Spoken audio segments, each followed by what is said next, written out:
চট্টগ্রামের হালি শহরে একটি বাসায় সিলিন্ডার বিস্ফোরণে নারী ও শিশুসহ অন্তত ৯ জন দগ্ধ হয়েছেন। আজ সোমবার ভোর 4:30টার দিকে হালি শহরের এইচ ব্লকের এসি মসজিদ সংলগ্ন হালিমা মঞ্জিলের 6তলা ভবনের 3য় তলায় একটি বাসায় এ ঘটনা ঘটে। ফায়ার সার্ভিস সূত্র জানায়, বিস্ফোরণের পরপরই ঘরে আগুন ধরে যায়। খবর পেয়ে ঘটনাস্থলে পৌঁছে প্রায় 2 ঘন্টার চেষ্টায় আগুন নিয়ন্ত্রণে আনে তারা।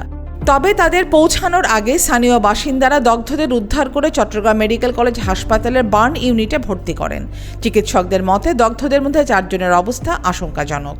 ধারণা করা হচ্ছে চুলা থেকে গ্যাস লিক হয়ে রান্নাঘরে জমে থাকা গ্যাসের বিস্ফোরণেই এ দুর্ঘটনা ঘটে।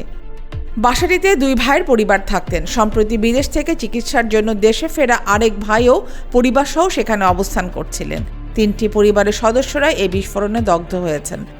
ফরহান আহমেদ, আয়না টেলিভিশন।